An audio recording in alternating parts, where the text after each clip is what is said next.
Senator Mushaid Hussain Syed. Bismillahir Rahmanir Rahim. First of all, I'd like to compliment you and compliment the House on both sides, both the Treasury and the opposition, کہ کافی دنوں کے بعد ایک سیر حاصل گفتگو ہوئی ہے اور اتنے اہم مسئلے پر جس میں کوئی اختلافی نوٹ نہیں ہے دونوں طرف, چاہے حزب اختلاف ہو یا حزب اقتدار ہو. Mr. Chairman, there are 3 or 4 issues of Pakistan on which there is a broad, above-party national consensus.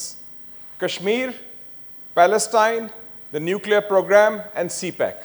And 2 of these issues, Palestine and Kashmir, that policy was enunciated by the great leader, the father of the nation, Quaid-e-Azam Muhammad Ali Jinnah. Kashmir کے بارے میں انہوں نے موقف اختیار کیا تھا, شہراگ کے بارے میں, اور فلسطین کا موقف تو 100 سال پرانا موقف ہے. 1920 میں آل انڈیا مسلم لیگ نے پہلا میڈیکل مشن بھیجا تھا فلسطین میں, اور اس کے بعد علامہ Iqbal and Quaid-e-Azam were very consistent. And I'm very happy that the present government also, میں کریڈٹ دوں گا, پرائم منسٹر نے بھی وہی موقف اختیار کیا کہ جی جو قائد-اعظم کا موقف تھا پیلسٹائن کا, اور وہی نیشنل موقف ہے. کیونکہ کچھ آوازیں آئی تھی پاکستان کے اندر, میں افسوس سے کہنا پڑتا ہے, اور وہی لابیز ہیں جو کہتی ہیں اسرائیل کو تسلیم کرو, اور وہی لابی کہتی ہیں کہ ہندوستان کی اپیزمنٹ کرو, کشمیر کو سیل آؤٹ کرو, اور وہ both have been rejected and they have been buried because the people of Pakistan will not accept that. اور مسٹر چیئرمین, آپ یہ نہ بھولیں کہ پاکستان واحد ملک ہے, نان عرب کنٹری, جس نے عرب اسرائیلی جنگ میں حصہ لیا. میں کریڈٹ دوں گا پرائم منسٹر شہید ذوالفقار علی بھٹو صاحب کو.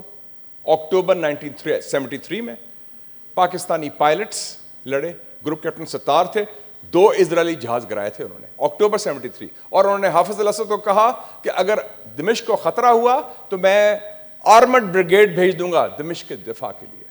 But I would also like to give credit to a فوجی, فیلڈ مارشل ایوب خان. 1967 کی وار میں انہوں نے بھیجے تھے گروپ کیپٹن سیف الاعظم, جس نے 4 اسرائیلی جہاز گرائے جارڈن ایئر فورس کے ساتھ لڑتے ہوئے.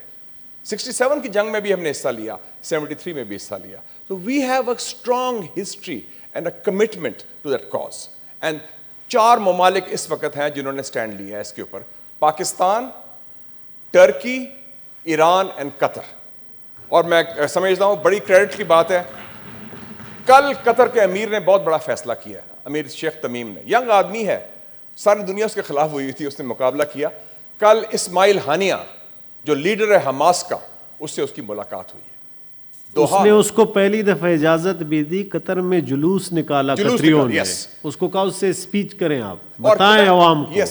اور اسماعیل ہانیہ کو, جس کو امریکہ ٹیررسٹ کہتا ہے, جس کو مغرب اس نے کیا کہا اسماعیل ہانیہ کو کل کی ملاقات میں؟ انہوں نے کہا کہ جو ریکنسٹرکشن ہوگی غازہ کی, اس کی پوری فنڈنگ قطر کرے گا. That is a very big step, and I am very happy that Pakistan will also be supporting that. اور اس حوالے سے میں مسٹر چیئرمین میں سمجھتا ہوں 2 ایشوز جو ہے نا, they have to be taken forward in parallel, اور دونوں کا تعلق جو ہے نا وہ فورن آکوپیشن سے, پیلسٹائن اینڈ کشمیر. اور دونوں یہ آئیڈیالوجیکل فرسٹ کزنز ہیں, مودی بھی فاشسٹ ہے اور نیتن یاہو بھی فاشسٹ ہے, اور دونوں اینٹی اسلام بھی ہیں, فورن آکوپیشن آرمی ہے. اور ٹھیک کہا تاج حیدر صاحب نے, we are talking of 1 state of Palestine, ہوں گے باقی تو آکوپیشن فورسز ہیں, وہ باہر سے پلانٹ کیے گئے ہیں. اور اینٹی سیمیٹزم کی بات کرتے ہیں, میں نے خود ڈیفینڈ کیا فورن منسٹر کو, شاہ محمود کو, وہ زیادتی کی CNN والے نے, because the crimes against humanity were committed by the Christians of Europe against the Jews of Europe. ہمارا تعلق نہیں اینٹی سیمیٹزم تھے, ہم تو ہو ہی نہیں سکتے اینٹی سیمیٹزم, ہم تو اہل کتاب یہودیوں کو بھی مانتے ہیں اور مسیح برادری کو بھی مانتے ہیں. So that is absolute propaganda, because anybody who criticizes Israel is like that. So Mr. Chairman, what is the way forward? 3-4 steps ہمیں لینے پڑیں گے. ایک تو یہ ہے کہ I think we should also develop a relationship and recognize Hamas. Hamas has been an elected organization. First election ہوا تھا جنوری 2006 میں, اور اس میں آپ کو پتہ ہے, شاید آپ کو جو سینئر لوگ ادھر موجود ہیں, جون 2006 میں محمود زہار فورن منسٹر تھا حماس کی حکومت کا, اس کو ہم نے ادھر ویلکم کیا تھا, جنرل مشرف کی گورنمنٹ تھی, and we gave them $3 million in cash in support اس وقت بھی, because the Palestine issue is an issue above party lines. Number 1. So یہ بہت کلیئر ہے. دوسرا Mr chairman, war crimes. Human Rights Watch نے بھی کیا ہے, باقی لوگوں نے بھی کیا ہے. وار کرائمس ٹرائیبیونل کا انٹرنیشنل ٹرائیبیونل بننا چاہیے. میں ڈاکٹر شہزاد وسیم صاحب کو اپیل کرتا ہوں, ان کے بڑے قابل ایک وکیل ہیں ڈاکٹر فروغ نسیم, ان کو ریزائن کرائیں ایز لا منسٹر, ان کو ڈالیں اس کام میں. اور بڑے اچھے لوگ لا منسٹر بنے. Legal issue is the number 1. یہ وار کرائمس میں ٹرکش لائرز بھی آئیں گے, ادر لائرز بھی آئیں گے. We take them to the European Court of Human Rights in Strasbourg and take it forward. یہ وار کرائمز میں آپ اس کو بھی شامل کر دیں, مودی کو بھی. مودی کے خلاف آلریڈی مقدمہ جو ہے ہیوسٹن کے کورٹ میں, already there is a case against him by the Kashmir Khalistan Front in the European Court of Human Rights. اور دونوں کے خلاف ہمیں جانا پڑے گا. اور جو بلاکیڈ آف غازہ ہے وہ ہم بریک کریں ہیومینیٹیرین سپلائز کے ساتھ. ایک چیز میں صرف کہنا چاہتا ہوں کہ میں نے آج ڈان میں پڑھا کہ Pakistan will continue to give air and ground support to the Americans in their war in Afghanistan. ہمیں وہ ایئر اینڈ گراؤنڈ سپورٹ بالکل نہیں دینی چاہیے. امریکہ has lost the war, they have been defeated on the battlefield, they are compelled. The United States of America is complicit in the crimes against humanity committed by Israel in Palestine. And so we should not give them that kind of support. In any case, American strategy in the region is focused on countering China with the support of Modi's India, and we will not be party to that. And finally, Mr. Chairman, you are chairman of the upper house. Parliamentary diplomacy is the key. We have to take that forward.